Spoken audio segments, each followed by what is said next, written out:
Alô, pessoal. Vamos então continuar o nosso curso ou nossa viagem de maxofotônica no nosso chamado Trem Lux.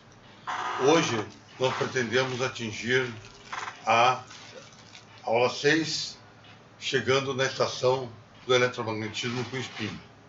Quer dizer, o SPIN hoje em dia é uma entidade que já tem muitos aparatos e, portanto, se tornou fisicamente bastante observável.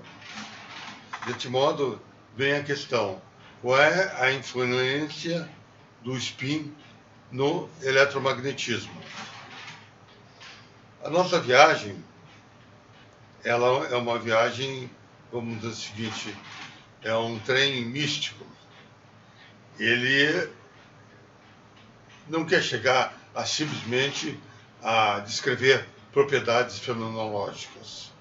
Ele quer colocar uma grande origem como o seu ato de fundo. E essa grande origem, ele pensa, do eletromagnetismo estar no absoluto da luz. Então, como manifestar esse absoluto da luz? Essa é uma percepção que nós, vamos dizer, colocamos, que vem desde o Egito Antigo ou de antes do Egito, provavelmente. Quer dizer, nós enfatizamos que no Egito Antigo houve a presença do faraó Akenaton, trazendo a adoração do sol, da luz, de Atom. Isso, assim, nós vivemos dentro, vamos chamar, dentro de um grande mistério. Simplesmente nós descrevemos esse mistério conforme diferentes épocas. Naquela época, eles se relacionavam com a luz através da noção de deificação, vamos dizer. Então, eles criavam hinos a Atom. Hoje nós criamos equações. Com isso, a gente quer dizer o seguinte: há uma certa simultaneidade entre Akenaton e Einstein, porque os dois compreenderam que havia um absoluto da luz a ser interpretado. Nesse sentido, o nosso trem, então, seguindo a partir da equação de Maxwell, passando por Einstein, etc., nós queremos chegar a alcançar uma luz primordial, uma luz que não é descrita pelas equações de Maxwell. Essa luz é uma luz que tem que ter significado absoluto, mas também ser ubíqua, interagir com todos e ser auto-interagente, ela ser uma luz própria. Existia um poeta espanhol da Revolução Espanhola dos anos 30, chamado García Lorca, que escreveu um poema que ficou muito famoso, que dizia: "Vierde, que te quiero verde". Eu acho que nós, hoje em dia, estamos diante de um eletromagnetismo onde a gente quer uma luz que te quiero lux. Então, nós queremos ver, chegar a um eletromagnetismo que traga uma luz original. Como chegar a essa tal luz original? O que a gente pensa é o seguinte: o eletromagnetismo ele pode ser dividido, a história dele, em 3 fases. Na primeira fase foi de cargas e correntes. São esses relâmpagos que estão aí no céu, que a gente vê, e que isso, vamos dizer, aconteceu em toda a história da humanidade até o século XIX. Daí, quando aparece, que a gente fala da segunda fase, que é de cargas e campos, quando aparece Faraday, dizendo: não, o eletromagnetismo não é só matéria, mas ele é também a presença de campos. E esses campos têm vida própria, esses campos têm lei de indução de Faraday.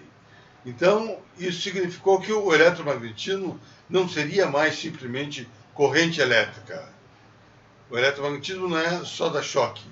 Ele tem uma sutileza, a sutileza das linhas de campo. Essas linhas de campo, hoje, elas são extremamente presentes. A física, evidentemente, não existiria mais sem a noção de campo. Mas daí guarda-se a pergunta: o que significa um eletromagnetismo não dependente da carga elétrica? Quer dizer, um eletromagnetismo só baseado em campos não lineares.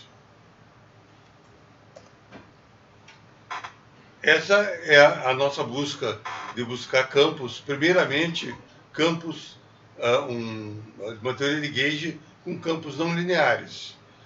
Se vocês verem esse estudo simples de dois campos, AMI e BMI, um transformando-se como uma linha Mi igual a Mi mais DMI alfa, e outro B' Mi igual a BMI mais DMI alfa, você vê que ambos os campos estão se transformando sobre o mesmo parâmetro de Gauge alfa.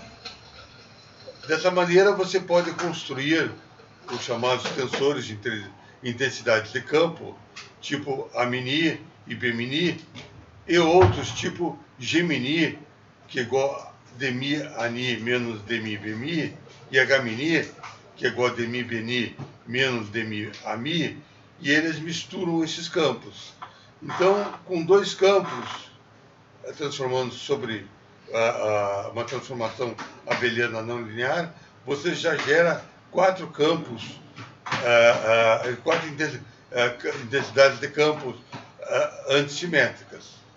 Bom, dessa maneira você pode ali já escrever uma lagrangiana embaixo, dada por Amini ao quadrado, Bmini ao quadrado, Gemini ao quadrado, Hmini ao quadrado, e Ami vezes Bmini, e mais um termo de massa, Ami menos Bmi, que é invariante de Gauge.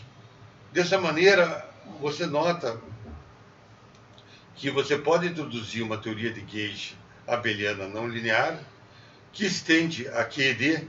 A QED só seria, vamos dizer, a presença do Ami e do Amini, que seria o correspondente ao Fmini, e com massa. Você não precisa de botar, que nem o Proca botou, uma massa que não é invariante de Gauge. E sem Higgs. Esse é um ponto importante, porque, vamos dizer, hoje em dia, o sanduíche da física tem que estar com Higgs. Ninguém pode preparar nada hoje em dia sem estar com Higgs, porque o Higgs, como nós sabemos, é a fonte da massa. Então, como tudo tem massa, qualquer sanduíche que se preparar, tem que botar o Higgs. Dessa maneira, nós observamos a vocês que a gente já começa a propor uma caminhada não linear, abeliana e sem Higgs. Bom, então, essa seria uma estrutura, vamos dizer, da teoria de Gauge da teoria. Seria, vamos dizer, a nossa estrutura matemática. Mas agora você tem que também tentar compreender qual é a tua estrutura física. Eletromagnetismo é uma coisa física. Eletromagnetismo dá choque. Entendeu? Então, você acende uma luz e apaga uma luz sem estar perguntando a equação. Então, você tem que entender o que, dentro da fisicidade atual do eletromagnetismo, permite você fazer uma variante. O que nós postulamos e arguímos é que a tal QED, que é considerada como uma teoria perfeita, nós, vamos dizer, como saltimbancos, dizemos que existe uma incompletude da QED. A QED, atualmente, ela é uma energia eletromagnética somente baseada no fóton. Mas quando você observar a teoria quântica de campos, o que a teoria quântica de campos diz? Ela diz que você pode criar e destruir partículas. Então, as partículas no universo nascem e morrem. Enquanto na equação de Schrödinger, se você tivesse, vamos dizer, 3 elétrons, você vai ter sempre 3 elétrons. Essa diferença fundamental que aparece com a teoria de campos começa a gente trazer a seguinte questão para a QED. E por que você não pensa no intercâmbio de cargas mais zero e menos? Uma carga a mais pode se transformar em zero e menos, enfim. E essas transposições entre as 3 cargas é que formam a chamada energia eletromagnética. Então, a energia eletromagnética, ela não é dada simplesmente pelo fóton, pela QED. A QED seria uma energia eletromagnética incompleta. Para a gente fazer esse intercâmbio de cargas, é necessário 4 bósons mediadores, que a gente chama de AMI, UMI e VMI menos. O AMI seria o fóton usual, o UMI o fóton massivo e o VMI menos fótons massivos carregados. Então, como vocês veem naquela figura, você agora está transmitindo, que essa é a função do eletromagnetismo, cargas mais, menos e zero, através de 4 bósons mediadores. Então, essa seria a teoria eletromagnética. Então, essa seria a fisicidade que nós devemos descrever. Descrever como? Com uma teoria de gauge abeliana não linear. Bom, dessa maneira, como nós dissemos na aula do professor Lael, ele sempre fala da simetria e relacionando com o rabo do gato. Então vamos puxar aquele rabo do gato que ele gosta de falar, que aparece debaixo da geladeira. Então, será que existe um corpo eletromagnético maior do que aquele dado pelas equações de Maxwell? O que a gente deve sempre estar em presença? A gente sempre deve estar em presença noções gerais. A física, ela é parte de noções gerais. Uma noção geral que a gente deve perceber é a noção de conjunto. Então, o que significa isso? As coisas, elas estão ligadas, elas não são separadas, elas formam um conjunto. No eletromagnetismo de Maxwell, as suas variáveis, o campo elétrico e o magnético, eles não estão separados. Eles formam um casalzinho. Então, quando você vai agora dizer, bom, eu vou levar essa noção de conjunto, mas você tem que dizer o seguinte, agora eu estou estudando uma física quântica. Eu tenho que entender o eletromagnetismo sob o ponto de vista microscópico. Dessa maneira, eu vou dizer o seguinte, eu vou pegar, então, aqueles campos intermediários e vou transmitir eles através da noção de conjunto. Eu vou fazer deles um conjunto de campos potenciais. Dessa maneira, eu digo, bom, então agora, tendo em mente que eu já tenho uma teoria abeliana não linear, eu vou usar uma simetria abeliana, mas só que estendida, do grupo 1 com o grupo SO2. Por que essa simetria? Porque o grupo 1 me dá aquele parâmetro alfa, os demi-alfas que tem, e o SO2, ele me carrega os 2 campos que eu tenho que ter, 2 campos carregados, com aquela transformação de fase elevada a I, que é alfa. Então, aqueles 4 campos que estão ali, os 2 primeiros, eles não têm carga, só tem uma transformação 1. E os outros 2 são carregados, tem uma transformação 1 e SO2. Então, esses campos seriam, vamos dizer, o meu fundamento, eu encontrei a minha simetria. Isso é o fundamental para você desenvolver uma teoria.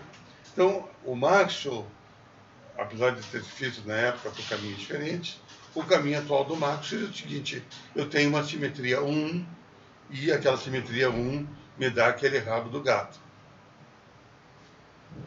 Você diz, não, olha, tem 2 postulados que para mim formam esse rabo. São a invariância da luz e a conservação da carga elétrica. Então, preservando a conservação da luz, eu vou gerar minha lagrangiana. A carga elétrica, eu tenho que dizer o seguinte, olha, eu tenho que ter uma simetria que me leve ao teorema de Noether, e no teorema de Noether eu tenho ali a expressão da carga elétrica. Então eu tenho que ter uma simetria baseada num parâmetro alfa apenas. Dessa maneira, essa simetria, o 1 vezes SO2, ambos estão, o SO2 é global, o parâmetro alfa é global, e o 1, o parâmetro alfa, é local. Por isso que está aquela derivada de Rho de Mi ali do alfa, que é um alfa de x e t. E quando o alfa está ali na transformação de fase, ele é uma transformação de fase global. Então, você está com a estrutura. Qual é a tua estrutura? Você agora tem a conservação da carga elétrica, porque você está com parâmetro alfa, e você agora está dizendo que o teu eletromagnetismo é um eletromagnetismo transmitido através de 4 campos vetoriais. Tem novidade disso? A novidade disso, você diria o seguinte, olha, a interação fraca também é transmitida por 4 campos vetoriais. Daí você começa a discutir o que significa agora a carga elétrica sendo transmitida por 4 campos vetoriais. Bom, agora você deixa isso como uma pergunta de fundo.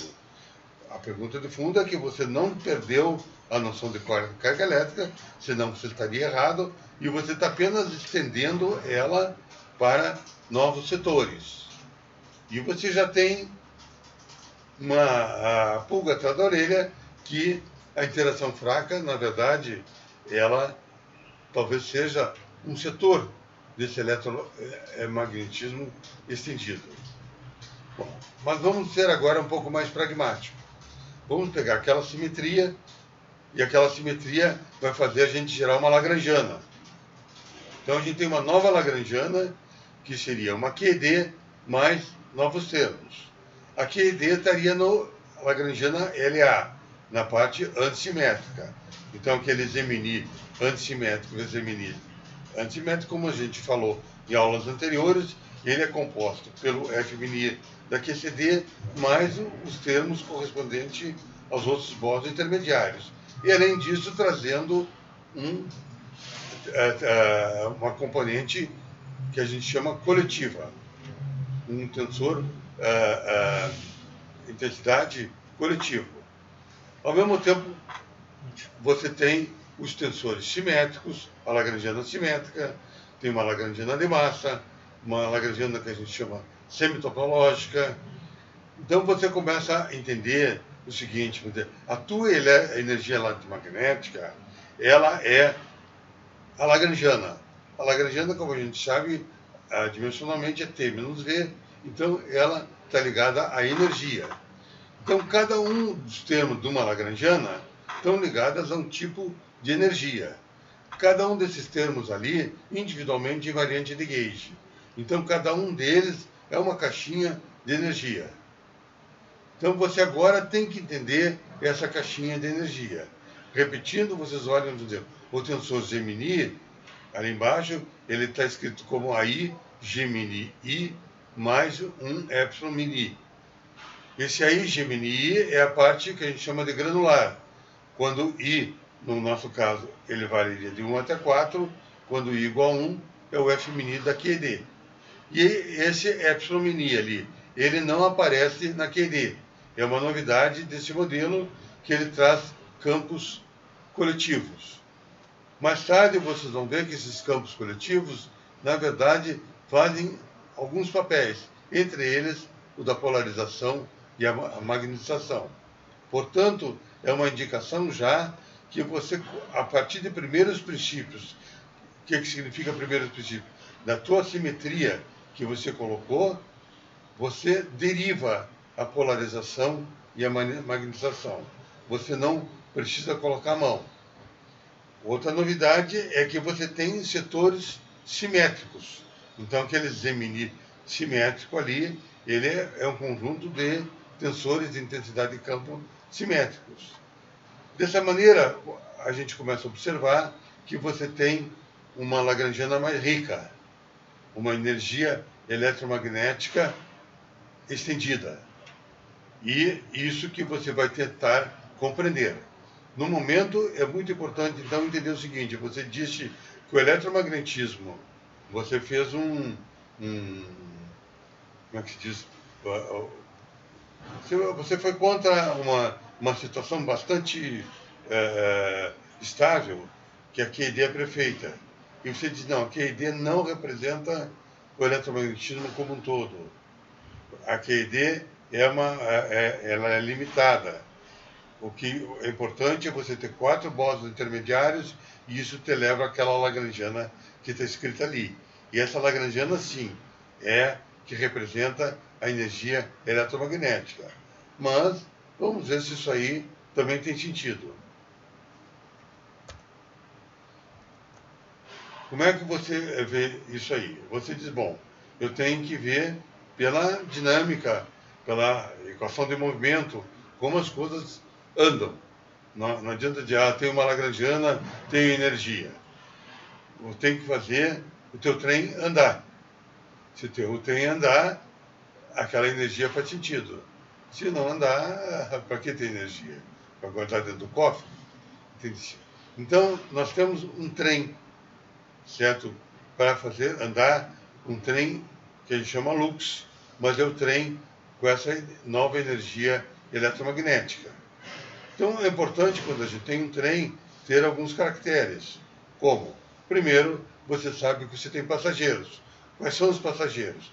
São os seus 4 campos. A Mi, o fóton massivo e o fóton massivo carregado, os dois. Bom, esses passageiros, na verdade, não é bem o que tem são partículas dentro desses campos. Então, cada campo tem partícula de spin 1, partícula de spin 0, com massas, cargas, etc., que nós veremos. Então, o que é importante entender é, primeiro, o seguinte: já que você está seguindo a invariância da luz, a invariância da luz, ela não te dá, ela te dá o campo na forma de AMI. Quer dizer, ela te dá campo escalar e campo vetorial juntos. Assim como ela te dá campo eletromagnético, o campo elétrico e campo magnético juntos. Então, isso é devido à presença da invariância da luz. Agora você vai ter que ver como é que isso acontece com esse trenzinho. Bom, esse trenzinho, ele, como nós mostramos em aulas anteriores, ele carrega um eletromagnetismo não linear e carrega um eletromagnetismo neutro. Bom, então você vê ali o trenzinho feito, no caso aí está construído com 4 vagõezinhos, cada um carregando o seu tensor de intensidade de campo, certo? Seja simétrico ou antissimétrico, seja de spin 1 ou de spin 0, e esse trenzinho, a fumacinha de que sai ali, é uma energia de campos não lineares. Então, você não tem carga elétrica no forno daquele trem. Ele é um trem que se move sem necessidade de carga elétrica. Mas não é que a carga elétrica não esteja na teoria. Evidentemente, ela está na teoria, certo? Mas ela não é mais a única fonte para o trem andar. Só que agora você começa a entender a carga elétrica também de uma maneira mais larga. Você começa a ver como é que uma nova maneira de conservação, de condução, de transmissão, de interação. Então você não tem simplesmente agora a interação dada pela lei de Coulomb, 1 sobre R2. Você pode ter variações. Assim também como outro fator fenomenológico, que é a questão da massa. A massa, você tem, como a gente já colocou, vai ter uma massa invariante de gauge sem Higgs. Mas também, como a gente já discutiu em aulas anteriores, você tem uma massa de London, certo? Que é um conglomerado de campos formando um escalar. E a outra, você tem uma massa de conglomerados que os campos formam uma matriz. Então, essas duas interações, seja de London ou da matriz MJK, você vê que você tem a presença de uma não linearidade de campos. Então, os campos, nessa teoria, vamos dizer, você tem uma massa, vamos chamar linear, sem Higgs, e tem massas não lineares. E essas massas não lineares são assuntos, vamos dizer, para serem estudados, interpretados por esse modelo. O que é fundamental, então, agora, é entender que esse modelo, o trem Lux, ele tem ali embaixo uma equação. Essa equação é justamente o movimento do trenzinho. Tem o tensor de intensidade de campo Gemini, o Gemini tilde, o Gemini simétrico, antissimétrico, e de spin 1, etc. Ali aquela massa que é colocada ali é a massa justamente de gauge sem Higgs. E o que é importante aqui é mostrar que o lado direito são todos os termos, aquele E e J em função dos parâmetros da teoria, o Gemini é um tensor de intensidade de campo e o GMI é um campo. Então você começa a ter agora campo interagindo com intensidade de campo. É como se tivesse um campo amido-fóton interagindo com o FMNI, trazendo campo elétrico. Então, você agora começa a mostrar um lado direito que Maxwell não tinha. Isso é uma contribuição a ser entendida, porque é uma contribuição que vem não de uma maneira efetiva, mas de uma maneira fundamental, a partir daquela nova simetria que você propôs.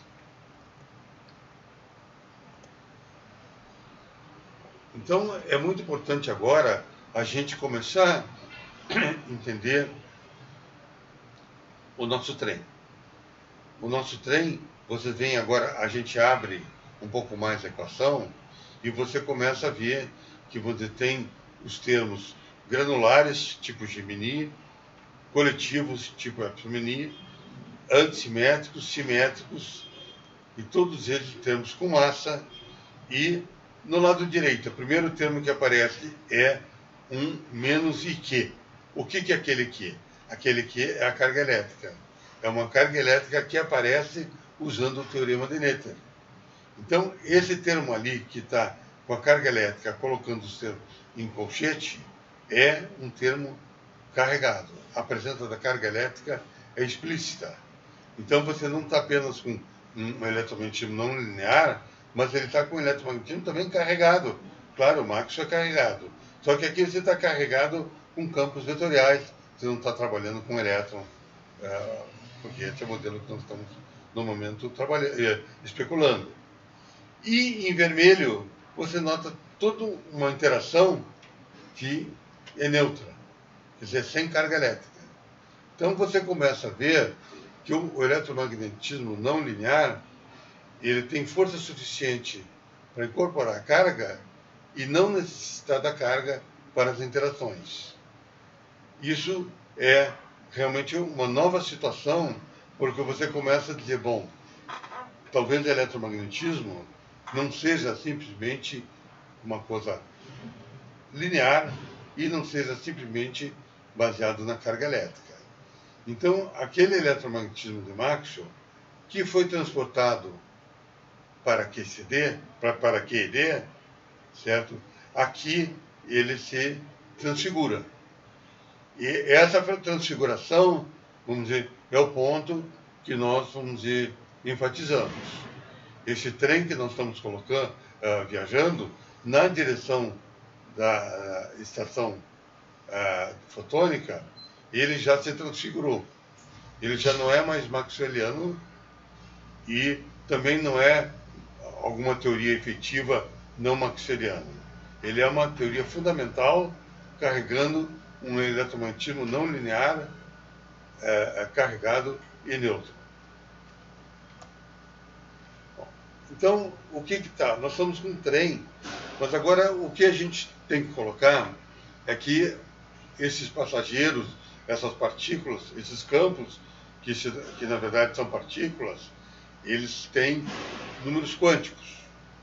E um dos números quânticos é o spin.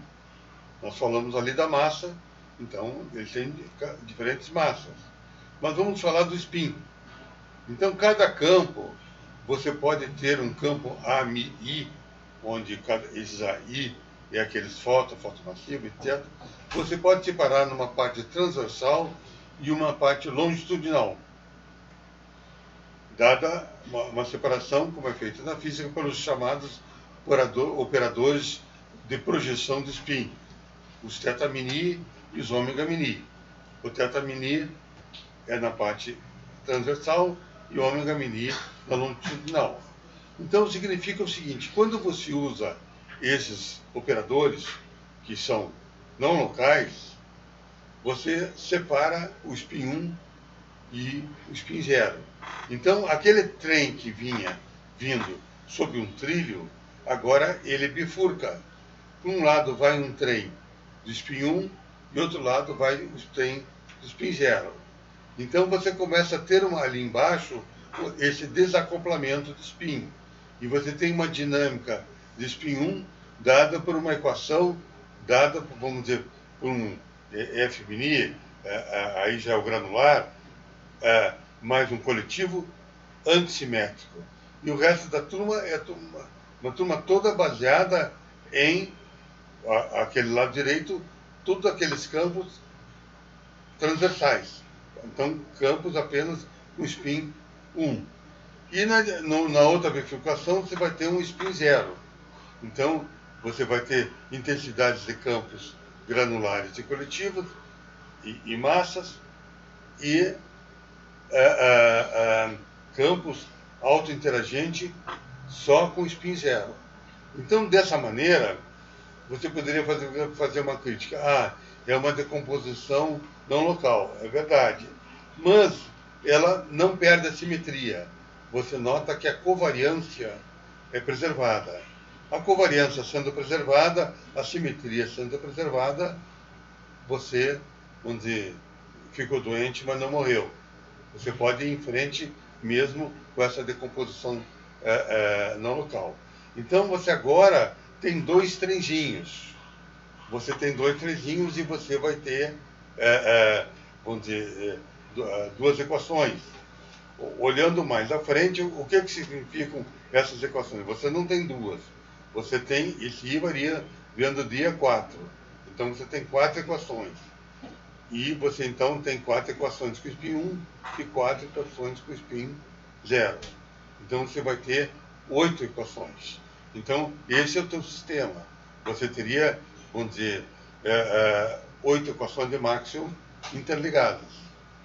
E essa é a nova manifestação da energia eletromagnética. Bom, nessa história, então, nós até agora viemos andando no nosso trem, colocando, quando que a gente saiu das equações de Maxwell, que são lineares e baseadas no fóton, e fomos agora para uma equação de Maxwell não linear, baseada em 4 fótons. E conseguimos fazer uma bifurcação entre separar o spin num trenzinho e num outro trenzinho, fazendo duas diferentes dinâmicas. Bom, agora nós queremos entender a questão do spin, certo? Então, nós temos que compreender que há um eletromagnetismo microscópico baseado na troca de carga e spin a ser entendido. O eletromagnetismo de Maxwell precedeu a mecânica quântica. A carga elétrica foi estudada antes do spin. No entanto, hoje, os aparatos experimentais estão com realidade para observar os efeitos do spin. Então, hoje em dia, uma teoria eletromagnética vai observar a carga elétrica e vai observar o spin. Então, nós estamos agora interessados em explicar as propriedades, o papel do spin, né, nesse novo eletromagnetismo. O spin ele é considerado como uma propriedade quântica das partículas elementares. Ele, embora seja um conceito, vamos dizer, que já tenha cerca de 90 anos, ele ainda é um tema atual de investigação. Vamos dizer, o spin, na verdade, é um efeito espaço-temporal. E ele deve ser estudado conectado aos geradores do grupo de Lorentz. Essa é a nossa percepção. Essa, vamos dizer, a novidade que nós tentamos colocar no eletromagnetismo. Mas vamos, para chegar aonde a gente quer chegar, fazer uma certa revisão do histórico do spin. Acho que muitos de vocês, assim, talvez seja bastante interessante para ter um chão.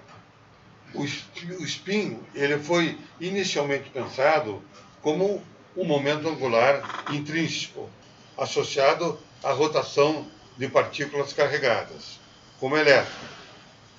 Então, a primeira etapa do spin, ela foi uma etapa empírica. Aconteceu entre 1913 e 1925. O que aconteceu? Em 1913, o Bohr, vamos dizer, descobriu o átomo de Bohr.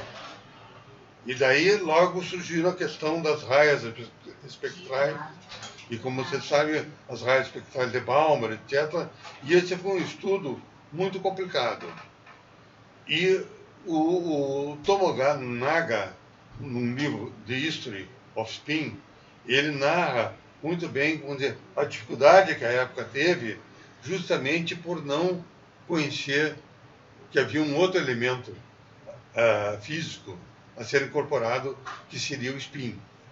Então, desde o trabalho do Bohr, os dois grandes trabalhos deles em setembro e em julho e setembro de 1913, ele e depois a série de Bauman, eles ficaram rodando, vamos dizer, e para buscar o modelo atômico.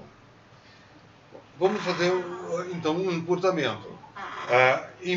O spin começa verdadeiramente em 1921, quando o Compton propôs o spinning do elétron, ou seja, a rotação dessa partícula elementar.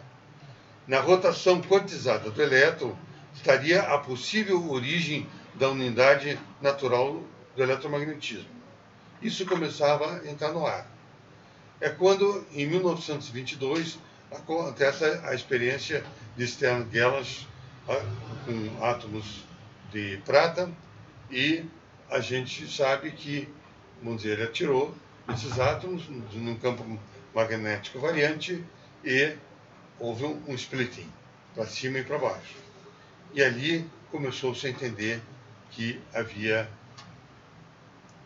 o tal spin meio e o tal spin meio para baixo do elétron, que era o elétron que ficava na última camada do átomo de prata.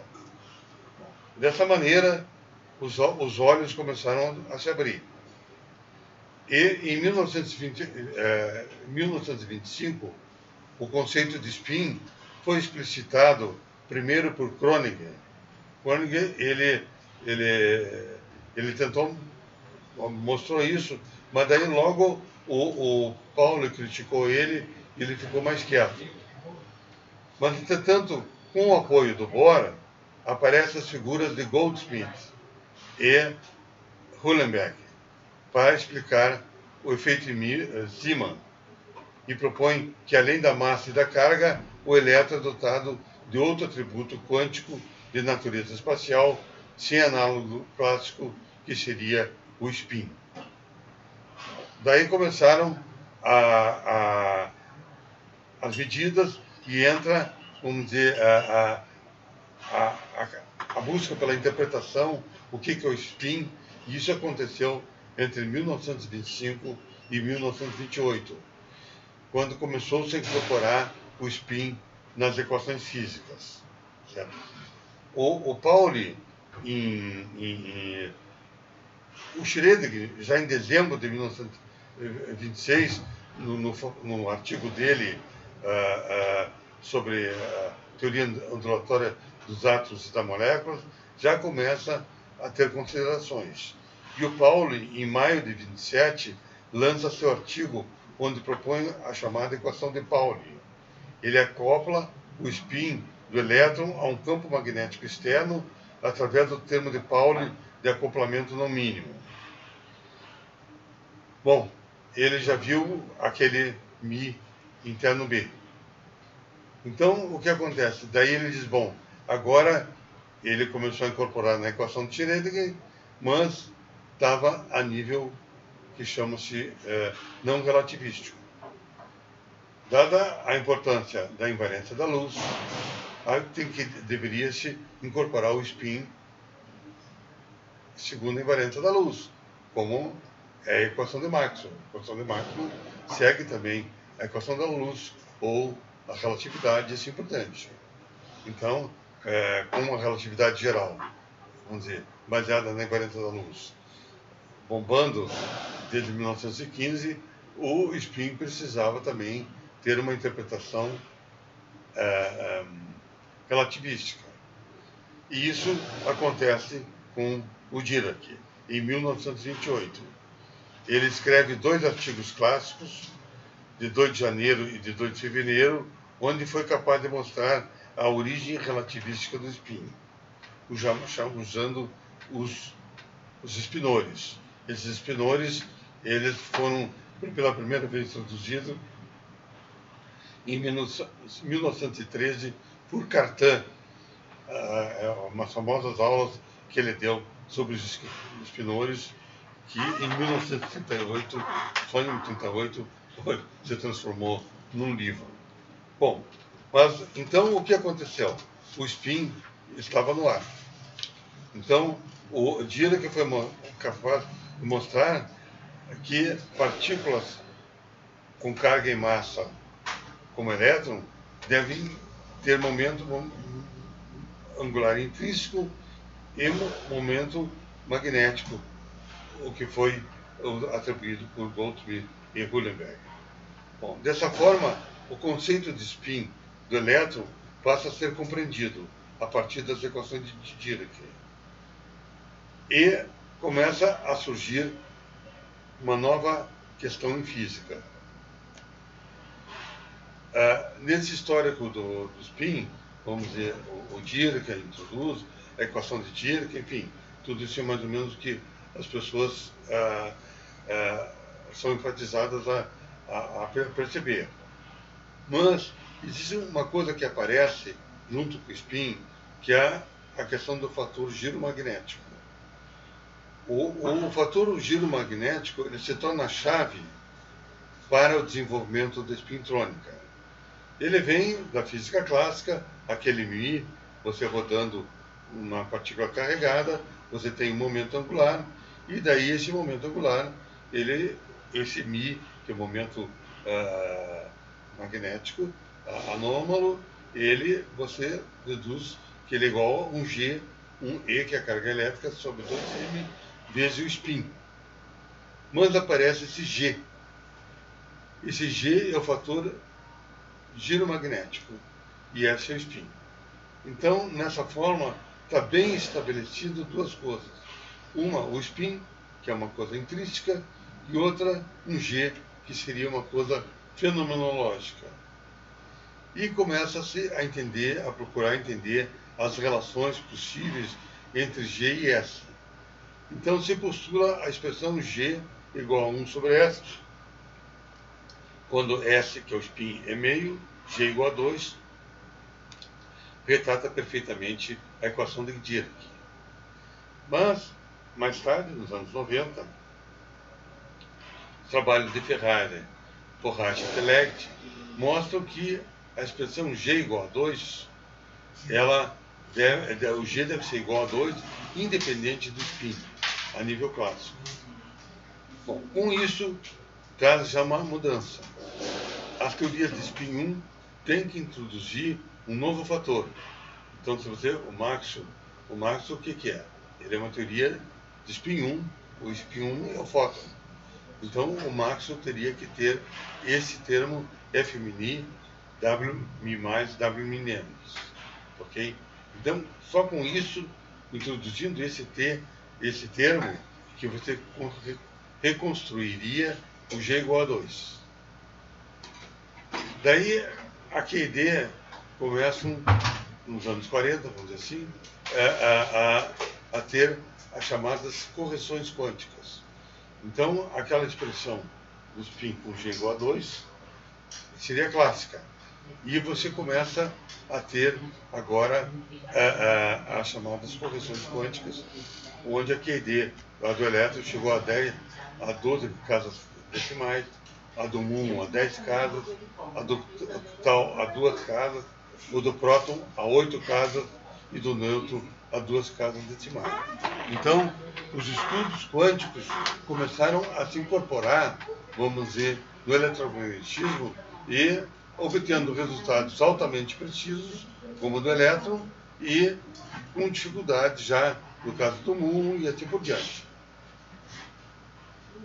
Mas com isso, a gente o que quer dizer? A gente quer dizer que o spin ele está presente na física. E você gostaria de ver o spin de uma maneira, vamos dizer, como um efeito espaço-temporal, como um efeito, vamos dizer, incorporado à teoria de grupo. Então, o conteúdo do spin está conectado à simetria de Lorentz.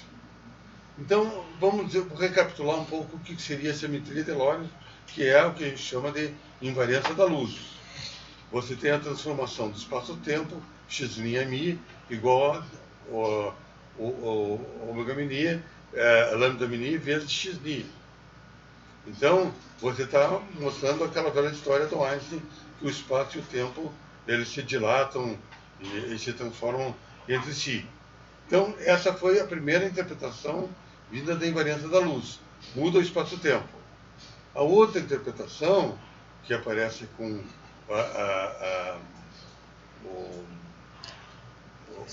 o grupo de... Tendo nome... Enfim, é o grupo de Lorentz, mas vamos dizer, você tem uma simetria de rotação dos campos. Então, não apenas o espaço e o tempo rodam segundo a invariância da luz, como também os campos. E aparece, então, o gerador sigma alfa beta, que seria o gerador do grupo de Lorentz. Bom, dado esse gerador, qual seria a nossa intuição? Você diz, vem cá, já que você tem, nas teorias de Yang-Mills, você bota os campos chamados Lie álgebras válidas, você define um campo AMI igual a AMI-A vezes TA, a dizer que você não, o AMI-A ele depende de X e T, e TA do grupo. Então, essa união da física com a teoria de grupo cria um campo ligado diretamente à simetria, que é o campo AMI dado por AMI-A-TA. Mas daí, você não poderia então ter um campo também ligado diretamente à simetria de Lorentz? Então você define os seus campos, aí é um índice de Flavor, mas os campos rodando segundo o sigma kappa lambda, que é o gerador do grupo de Lorentz. Então, dessa maneira, você diz, bom, eu vou fazer agora um conceito de spin mais diretamente associado a campo, a lagrangiana, como ab initio. Eu não vou ficar botando um fator cheiro magnético lá na frente, à mão. Eu vou começar no início. Então, você diz, bom, a partir de agora, eu vou ter campos associados aos geradores do grupo de Lorentz. E daí, vou começar a rodar a minha lagrangiana. Bom, você então agora, você diz, bom, eu já tinha uma lagrangiana abeliana, não linear, carregada, neutra, etc. Mas agora eu vou botar essa lagrangiana também com spin. É como a gente gosta de falar, nós estamos agora na estação, numa nova estação que é do spin. Então, o que você faz? Você diz, bom, eu tenho que partir de uma transformação de gauge. Só que eu parto de uma transformação de gauge com os meus campos associados aos geradores do grupo de Lorentz. então os campos são associados ao gerador, e essa é a nova transformação de gauge, onde o gerador é dado para aquela expressão em termos de G alfa. Dessa maneira, você trabalha e obtém uma nova Lagrangiana, que era a tua antiga Gemini. Você tinha Gemini, só que agora você está acoplada a esse conjunto de geradores com essa expressão. Então, se você trabalhar com essa Lagrangiana, o que você vai ver?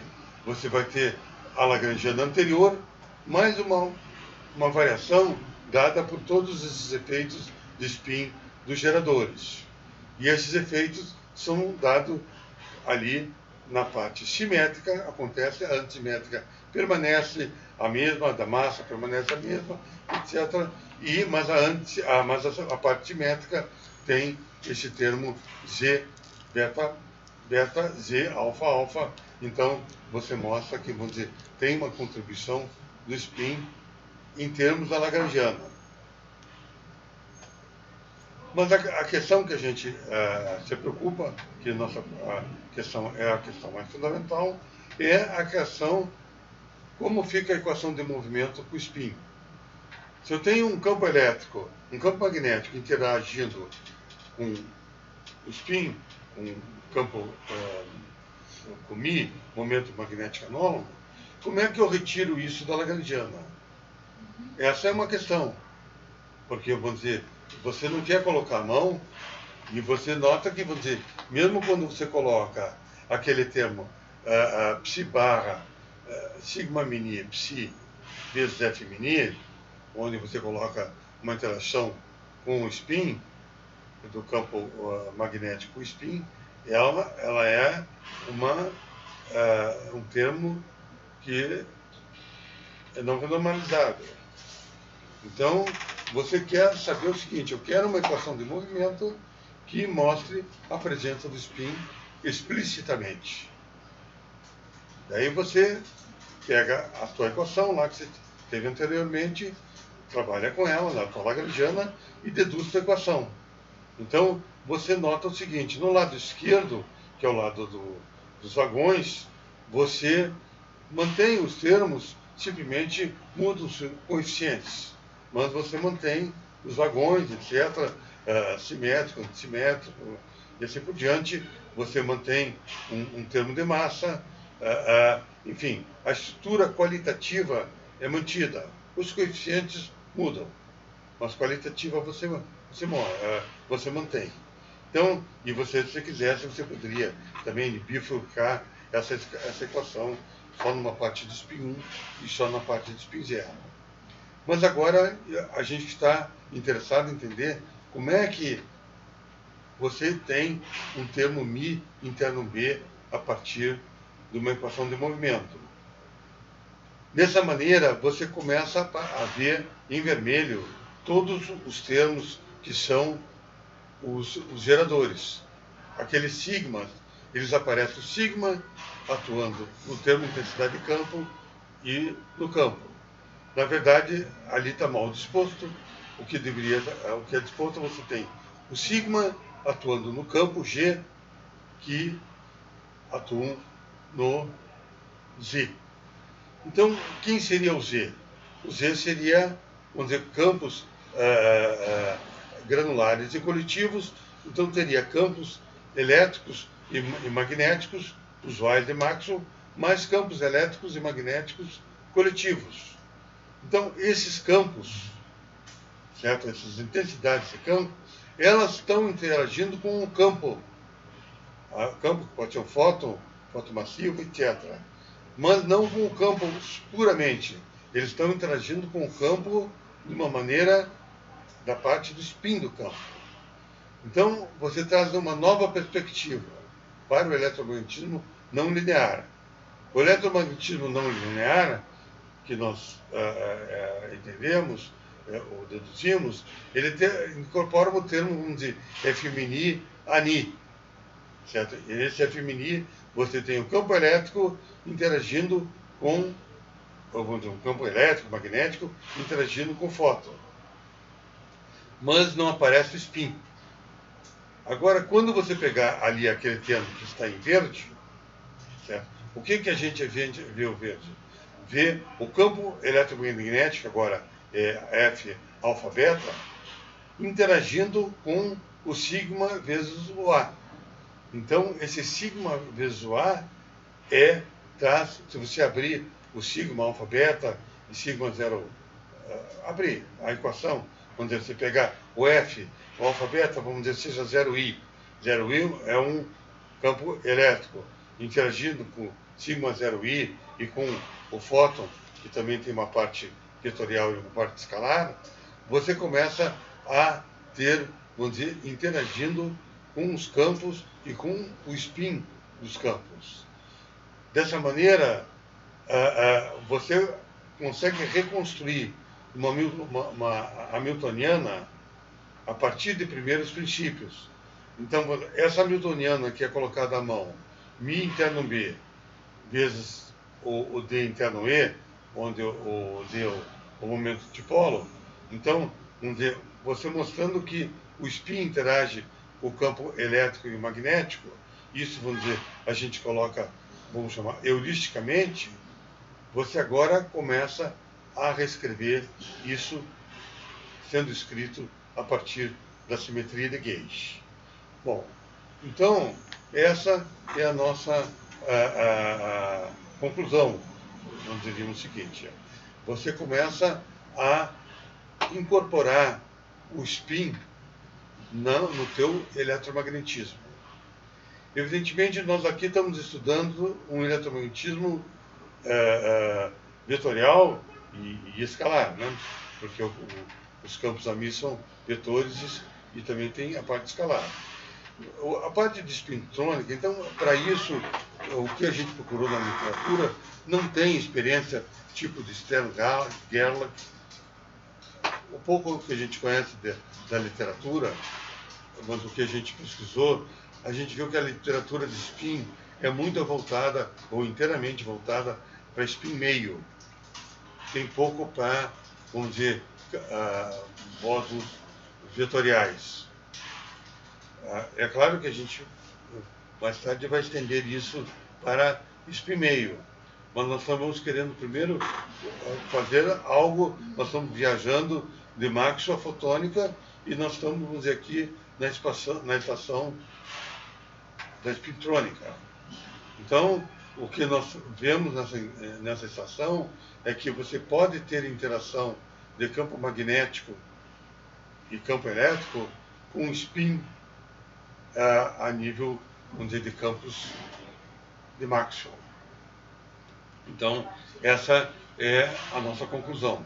A nossa conclusão é que, vamos dizer, você, a partir de primeiros princípios, sem violar os dois postulados de Maxwell, nós começamos a entender que a carga elétrica ela não é a única condutora do eletromagnetismo e existe um eletromagnetismo neutro. Esse eletromagnetismo neutro vai além da carga elétrica, assim como a carga elétrica também vai além da carga elétrica de Maxwell. E esse eletromagnetismo neutro, ele, vamos dizer, ele, além de termos interações sem a carga elétrica, você tem interações com spin.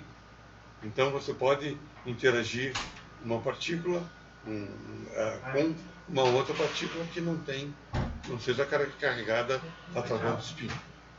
Bom, dessa maneira a gente conclui essa